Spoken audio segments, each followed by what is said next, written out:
Malcolm Jamal Warner, dead at the age of 54 on a drowning accident while he was vacationing with his family in Costa Rica. Has this been difficult for you? Yeah. Because when you watch someone who you know and love, go through what he's going through. I am tired of running for shade. And aren't you tired of being hustled and played?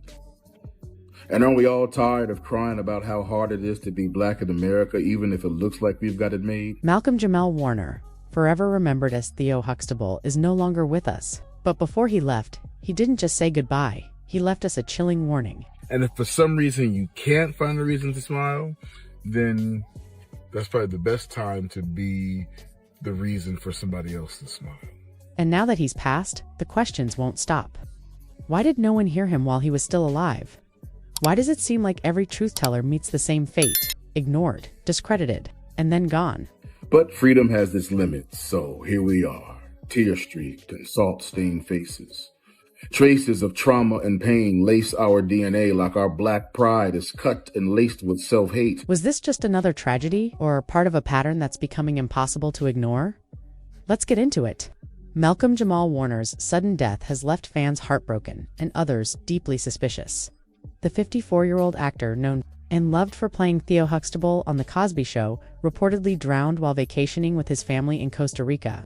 Authorities are calling it a tragic accident, a drowning caused by powerful currents off Clay's Beach in Limon, but not everyone is buying that explanation. Reports that the 54-year-old was in Costa Rica on a family vacation and accidentally drowned while swimming. According to the Associated Press, local police said Warner was first rescued by people on the beach.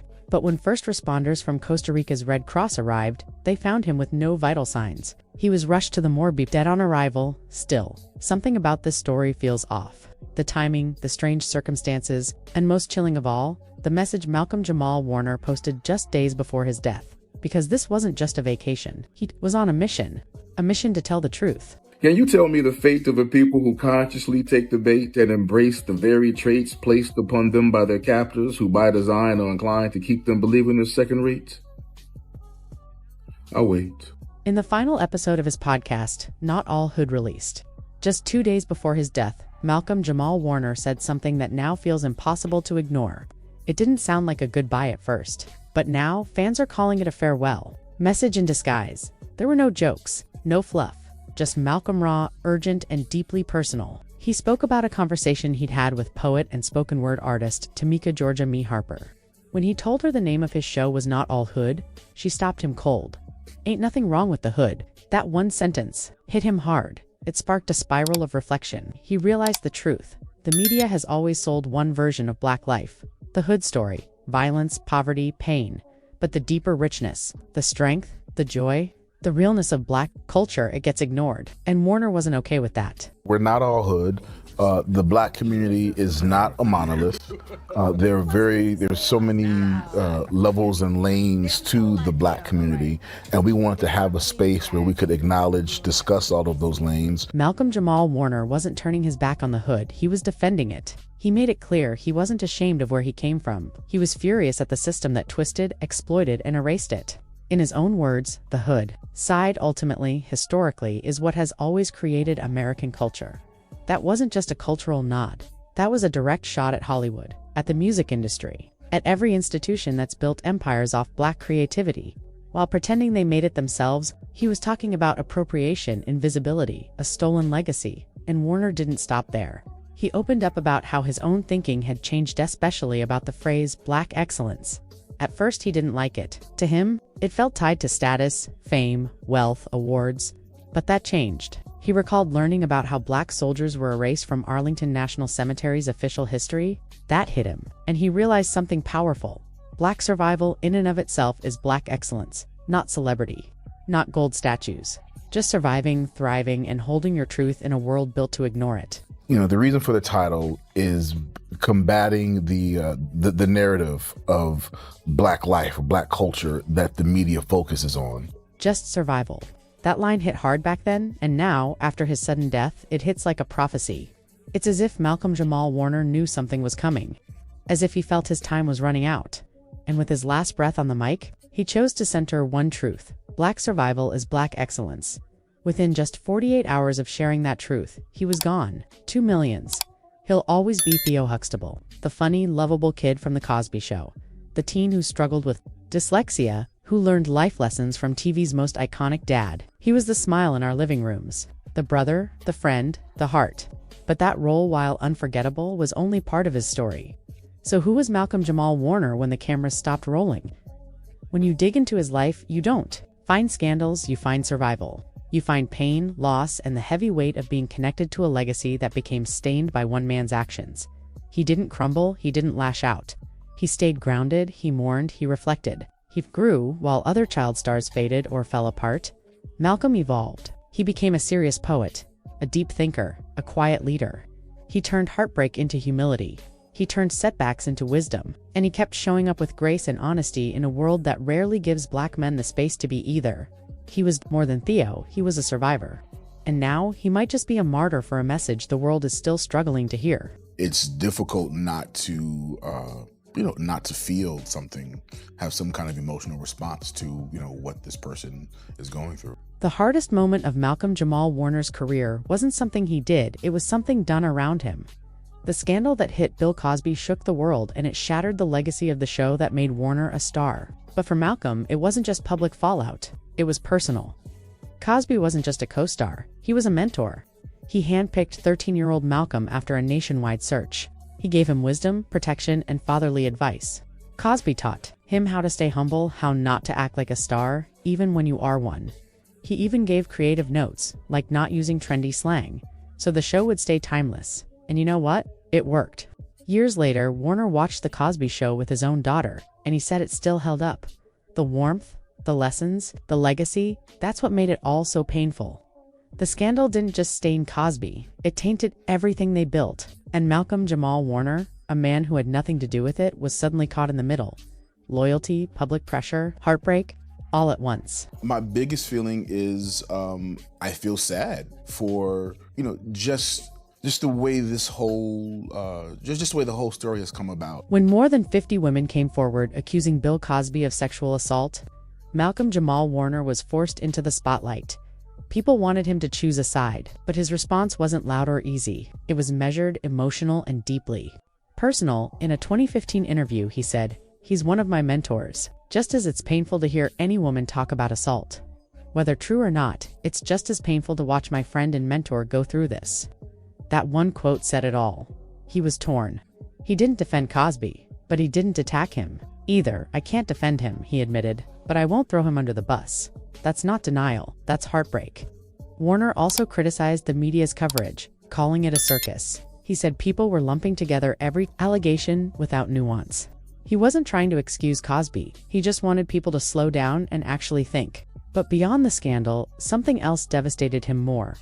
The loss of The Cosby Show itself. To Warner, it wasn't just a show, it was a piece of Black cultural history, a symbol that America finally saw a positive image of a Black family on primetime TV, and suddenly it was wiped away.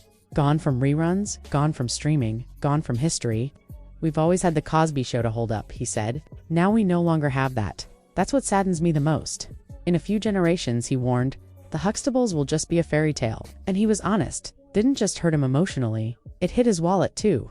While Hollywood kept showing movies by Roman Polanski and Woody Allen, Warner watched The Cosby Show vanish. "It's literally taking money out of my pocket," he admitted. This wasn't just about culture, it was about fairness, about legacy, and about losing something he gave his childhood to build. After having had such a long path and long journey, you have something like this that you've got to contend with. Malcolm Jamal Warner's view on The Cosby Show didn't stay stuck in the past. At first, he believed the scandal had ruined everything. The legacy, the message, the pride. But then something changed. A simple conversation with his TV Night Pulliam, who played Rudy. She reminded him of something powerful. That show made kids believe they could go to college. It made Black families feel seen. It changed lives. That hit Warner hard. Her saying that really shifted my perspective. He later admitted it became a turning point. He stopped mourning what was lost and started honoring what had already been given. The show's impact was real, and no scandal, no matter how huge, could erase that. This shift showed how Warner grew, how he processed pain, learned, and still chose hope. He didn't let the scandal define the show. He believed the good it did still mattered and always would. But maybe the most surprising thing about Warner's life, there's no scandal of his own, and that's rare. In a world where child stars often fall apart, Malcolm Jamal Warner did the opposite. He stayed steady, smart, grounded. That wasn't luck. That was discipline. After The Cosby Show, Warner worked hard to break free from the Theo Huxtable image. There was even a time he hated being called Theo. "I needed people to see me, not just the character," he said. So he hustled. He directed shows like Kenan and Kel. He became a Grammy-winning musician. He earned another Grammy nomination for his spoken word poetry. And, as an actor, he didn't play it safe. He went from comedy, Malcolm and Eddie, to serious drama suits, major crimes, and even appeared in American Crime Story, The People v. O.J. Simpson. That kind of range isn't random, it's intentional. It's the result of years of building a career, brick by brick. Malcolm Jamal Warner refused to be a forgotten child star. He fought to be seen as an artist, and he earned it without the drama, without the scandal. Just raw talent and quiet resilience. They were tired. They were tired of me fighting with the writers. What makes Malcolm Jamal Warner's story truly powerful is what never happened. No scandals, no arrests, no addictions splashed across tabloids. While so many young stars burned out, Warner stayed clean. He credits that to one person, his mother, Pamela. She wasn't just his manager, she was his guide. She taught him discipline early on, and it stuck. Even in the 80s, when fame could have gone to his head, Warner was different. He released a book in 1988 called Theo and Me. Growing up, okay, it wasn't about red carpets. It was about making good choices and staying off drugs. Before it was cool to be positive, Warner was already living it. That kind of self-awareness takes more than talent. It takes intentional living. Warner saw what happened to other stars and said, "Not me. I'm doing this my way." And his creativity grew with him. His early work leaned on the fame of The Cosby Show, but later, it got deep. His Grammy-nominated spoken word album, Hiding in Plain View, and his short film You Can't Hear Me tackled real issues, mass incarceration, racism, deportation. This wasn't Hollywood fluff. It was bold, raw, personal, and it came from a foundation built in childhood. His father made him study black icons like Langston Hughes. That early education shaped him, and it shows. Warner didn't just grow up, he evolved on his own terms. But beyond career choices and controversy, some of Warner's most defining moments were personal, private heartbreaks that shaped him quietly but deeply. The most painful. Losing Michelle Thomas. She played Justine, Theo's girlfriend on The Cosby Show. Off-screen, they were in love. Even after they broke up in 1994, they stayed incredibly close. Then came the shock. In 1997, Michelle was diagnosed with a rare aggressive stomach cancer. Just a year later, she passed away at only 30. Warner was there with her when she died. He never made a media circus of it. He grieved in silence. And that loss left a mark. It changed how he viewed love, life, and fame. It made him even more grounded, even more reflective.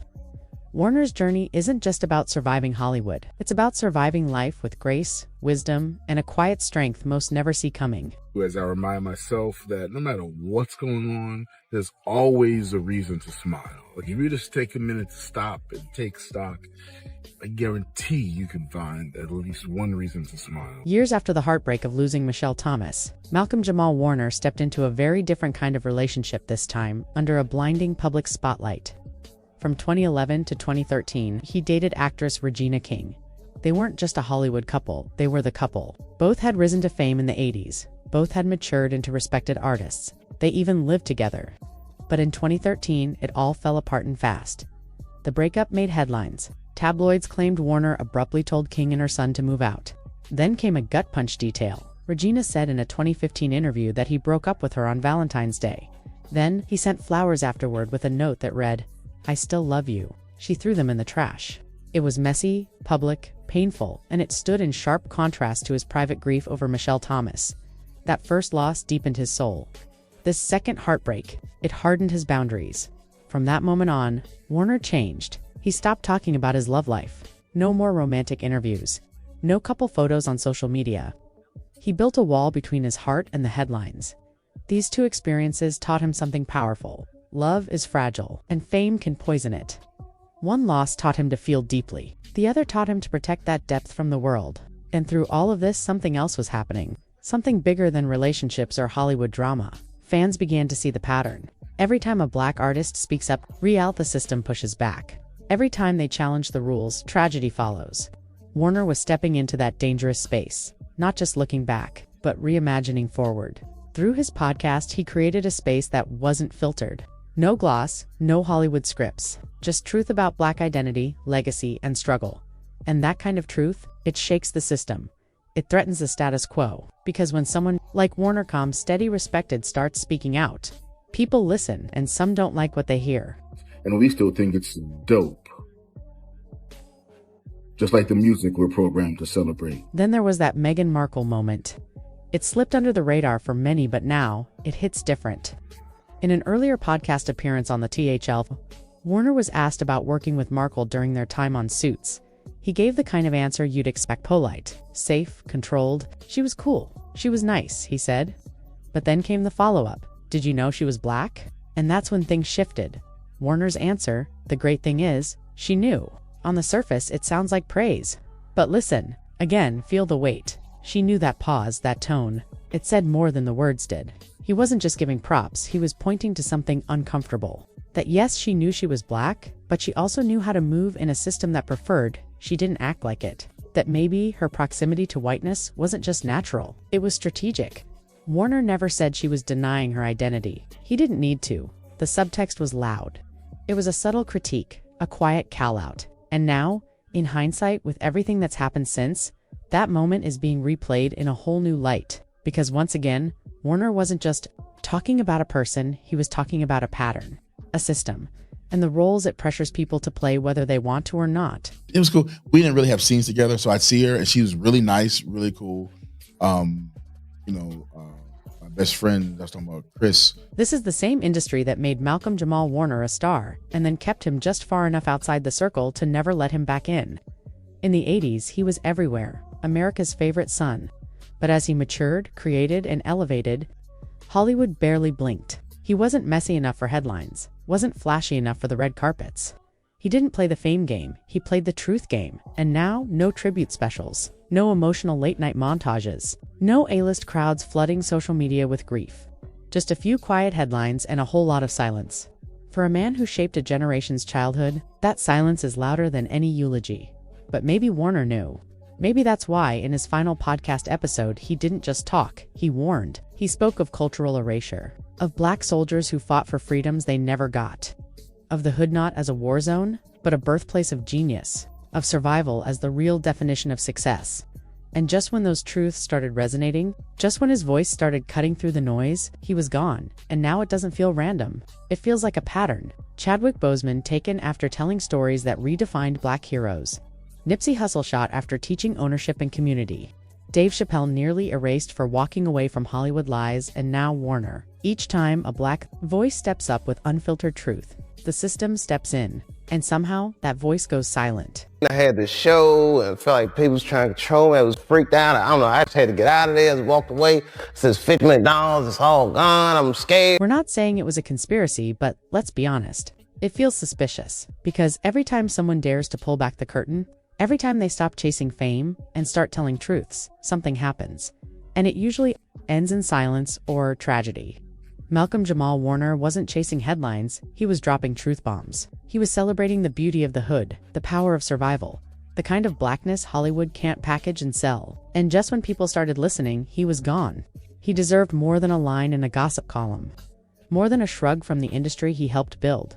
Warner had a message, and that message, it's still here. Let's not wait until the next truth teller disappears. Play the podcast, read the words, share the truth. That's it for today. Hit that like button, subscribe if you haven't already, and drop a comment. What do you think really happened? Until next time, stay sharp, stay awake. Goodbye.